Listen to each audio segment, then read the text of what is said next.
আলহামদুলিল্লাহ, খুব ভালো একটা দাবি নিয়ে আসছো তোমরা। গুড, আলহামদুলিল্লাহ আলহামদুলিল্লাহ।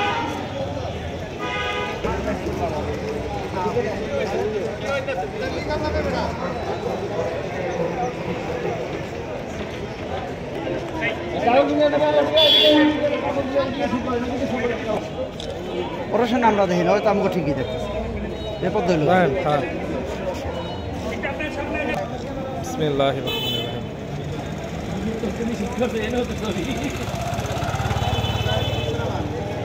এক সারিতে রাখেন, একই সারিতে, মুখ দেখে লেন না।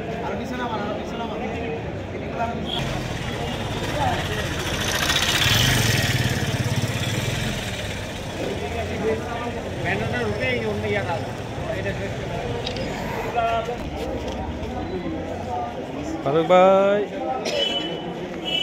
শুনে গেলাম।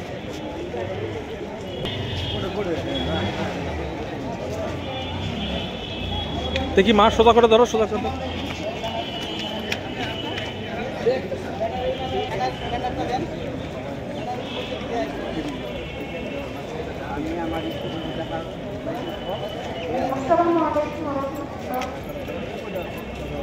আজ আমরা অনেকখানি সমাজ বিশ্ববিদ্যালয় করে রোগটিকে একসাথে আঁকড়ে ধরে সম্মানিত দিন ইসলাম ওনার মধ্যে যে সমস্ত আলাদা রুজু, তার মধ্য থেকে আজকে আমাদের মূল প্রধান রুজু ঘুরিয়ে আমরা একত্রিত হয়েছি। একত্রিত হয়ে রুজু ঘুরিয়ে একত্রিত হয়েছি, সেই রুজু হচ্ছে হারাম। এই দুটো বিষয় নিয়ে আমরা আজকে বলার জন্য সরকারের কাছে সেই বিষয় নিয়ে মূর্তি ছবির অপবিত্রতা থেকে স্বয়ং মহান আল্লাহ পাক তিনি বলেছেন এখানে দেশের কোনো বিধানের কোনো কথা না, স্বয়ং মহান আল্লাহ পাক ওনারই হুকুম তিনি সরাসরি আদেশ প্রদান করেছেন, তোমরা বেঁচে থাকো, তোমরা বেঁচে থাকো মূর্তির অপবিত্রতা, ছবির অপবিত্রতা থেকে। আমরা আরো একটি সেই দাবি নিয়ে আমরা আসবো এসেছি, সেটা হচ্ছে মহান আল্লাহ পাক তিনি ভাই সাউন্ডটা ঠিক করেন, এ মাইকে সাউন্ডটা ঠিক করেন না, কথা বলুন। অকরনা ফি বুয়ুতিকুন্না ওয়ালা তাবাররাজনা তাবাররুজাল জাহিলিয়াতিল উলা, মহিলারা ঘরে অবস্থান করবে জাহিলিয়াত যুগের ন্যায় বেপরদা হয়ে ঘরের বাইরে বের হবে না।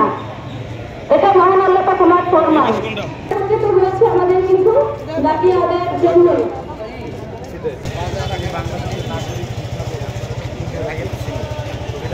ভাই একটু টান দেন ভাই।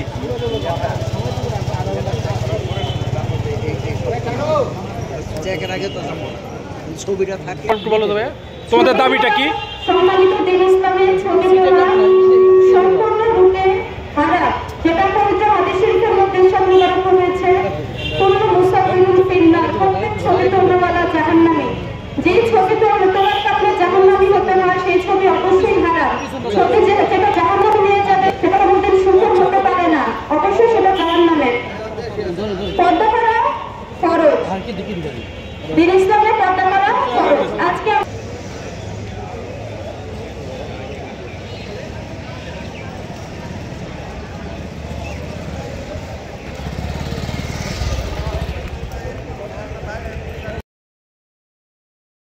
গত 16 বছর যাবৎ জাতীয় নির্বাচন কমিশনার সাবেক কতিপয় স্বৈরাচারী কর্মকর্তা বা পর্দাশীল নারীদের যে কষ্ট দিয়েছে তা বর্ণনা করে শেষ করা যাবে না।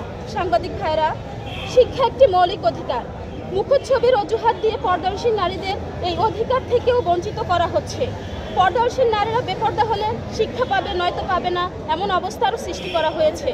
যেমন শিক্ষা প্রতিষ্ঠানগুলোতে পরীক্ষার সময় পরিচয় যাচাইয়ের জন্য চেহারা ও ছবি মেলানোর মতো সেকেলে পদ্ধতি বাধ্যতামূলক করা হয়েছে।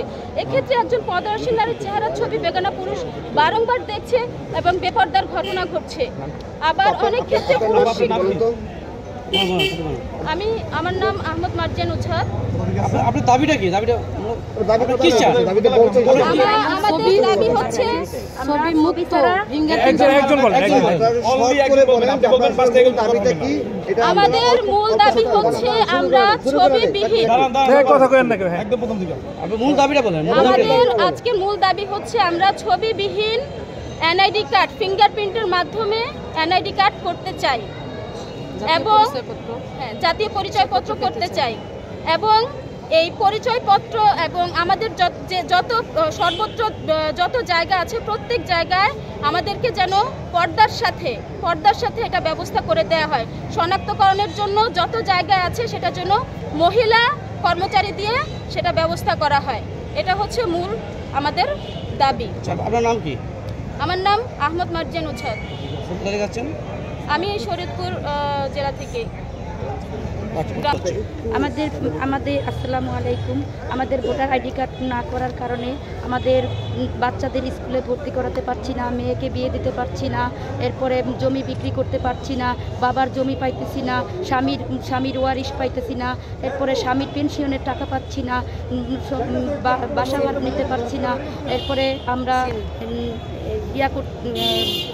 এরপরে অনেক থেকে আমরা বঞ্চিত, যে সব এত মনোনীত পাচ্ছি না, আমরা মনোনীত পারছি না, আমরা ব্যাংকে লেনদেন করতে পারছি না, আমরা এইসব অনেক কিছু বিধবা ভাতা পাচ্ছে না, বয়স্ক ভাতা অনেকে পাচ্ছে না।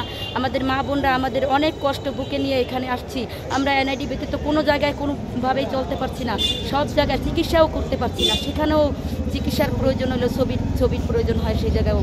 আমাদের এখানে আমাদের দাবি আমাদের ফিঙ্গারপ্রিন্ট দিয়ে আমাদের এনআইডি কার্ড করার ব্যবস্থা করে দিন।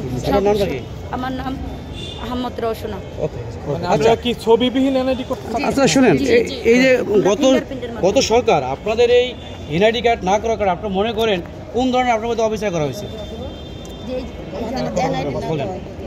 এনআইডি না দেওয়ার কারণে আমরা সিম চালাতে পারছি না কারণ সিম কিনতে গেলেও আমাদের এনআইডি কার্ড লাগতেছে।